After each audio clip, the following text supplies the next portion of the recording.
Welcome back. Kita akan membahas kembali tentang konsep ketiga dalam perspektif kesehatan global. Di masa lalu, kecelakaan dan gangguan kesehatan di tempat kerja dipandang sebagai bagian tak terhindarkan dari produksi atau aktivitas kerja. Hingga muncul seorang ilmuwan yang membantah hal tersebut, yaitu Bernardine Ramancini. Beliau menjelaskan tentang penyakit akibat kerja dalam bukunya De Morbis Atrevicum Diatriba. Oleh karena itu, sekarang terdapat berbagai standar hukum nasional dan internasional tentang keselamatan dan kesehatan kerja yang harus dipenuhi di tempat kerja. Salah satu konsep ketiga yang sangat penting diketahui yaitu potensial bahaya atau hazard dan resiko atau risks. Potensi bahaya atau hazard adalah sesuatu yang berpotensi menyebabkan terjadinya insiden yang berakibat pada kerugian. Potensi bahaya ini juga sangat berkaitan dengan exposure atau paparan pada suatu lingkungan tertentu. Risiko adalah konsekuensi suatu kejadian berbahaya.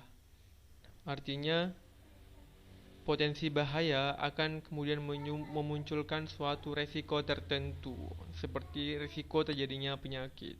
Makin besar potensi bahaya, maka makin besar risiko yang akan ditimbulkan.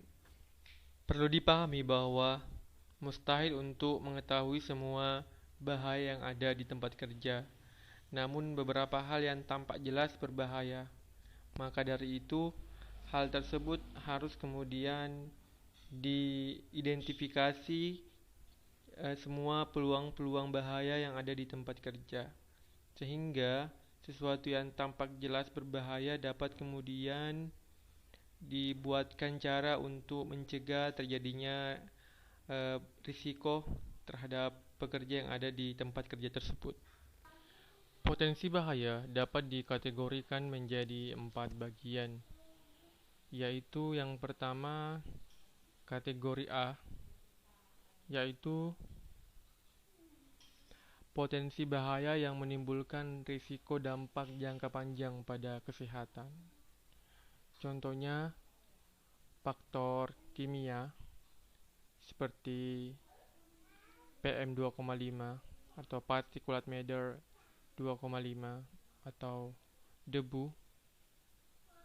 Kemudian bisa juga logam berat yang dipindahkan melalui pencemaran udara. Selain itu, bahaya dapat juga ditimbulkan oleh faktor biologi atau agen biologi seperti bakteri, virus, dan yang lainnya.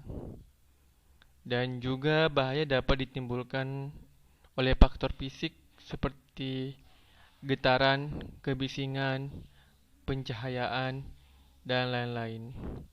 Bisa juga dipengaruhi oleh cara kerja dan faktor ergonomis pada seorang pekerja. Paparan biologi dan kimia tidak hanya berbahaya bagi pekerja pada suatu industri, tetapi juga dapat berbahaya bagi masyarakat yang ada di sekitar industri tersebut. Berikutnya kategori B, yaitu potensi bahaya yang menimbulkan risiko langsung pada keselamatan, seperti listrik, kebakaran, housekeeping, atau perawatan alat yang kurang baik, dan lain-lainnya. Berikutnya, kategori C, yaitu potensi bahaya yang menimbulkan risiko terhadap kesejahteraan atau kesehatan sehari-hari, seperti air minum, transportasi, kantin, dan lain-lainnya.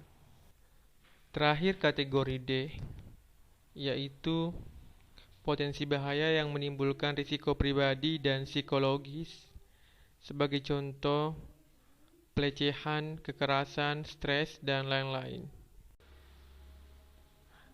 Berikutnya yang perlu diketahui juga yaitu sistem manajemen K3 atau SMK3. Apa sih yang dimaksud dengan SMK3? SMK3 yaitu bagian dari sistem manajemen perusahaan secara keseluruhan yang mengoptimalkan keselamatan dan kesehatan kerja dalam rangka pengendalian risiko yang berkaitan dengan kegiatan kerja guna terciptanya tempat kerja yang aman, efisien, dan produktif.